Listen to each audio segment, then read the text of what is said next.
बिल्कुल है। और देखिए इस चीज़ को समझिए, पहले तो मैं बताता हूँ कि गिरा क्यों है। Open AI deployment company launch की है। ये एआई के मौके खोजेगी और वर्क फ्लो को रीडिज़ाइन करेगी और बड़े पैमाने पर प्रोडक्शन सिस्टम को डिज़ाइन करेगी। ये एक ब्रोकरेज का सेल्स नोट है जिसमें ये बताया गया है और इस कंपनी की वैल्यूएशन होगी $14 बिलियन।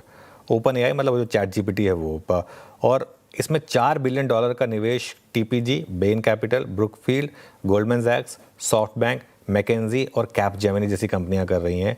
और इन्फोसिस और कॉग्निजेंट और एक्सेंचर यही काम करती हैं। अब देखिए वीरू, अब आपको एक और चीज़ बताता हूँ मैं। पैरेलली 3 महीने का निफ्टी आईटी का चार्ट रखिएगा। लार्ज कैप आईटी पर सीएनबीसी आवाज़ पर लगातार एक नेगेटिव व्यू रहा है और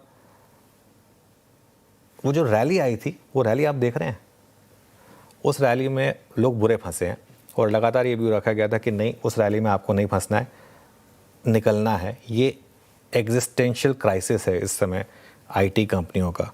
और एक चीज़ सिंपल है, जब कोई कंपनियां -2 और +2 के बीच की लड़ाई लड़ रही हो ना, उसमें वैसे भी कोई आके फ़ायदा नहीं है।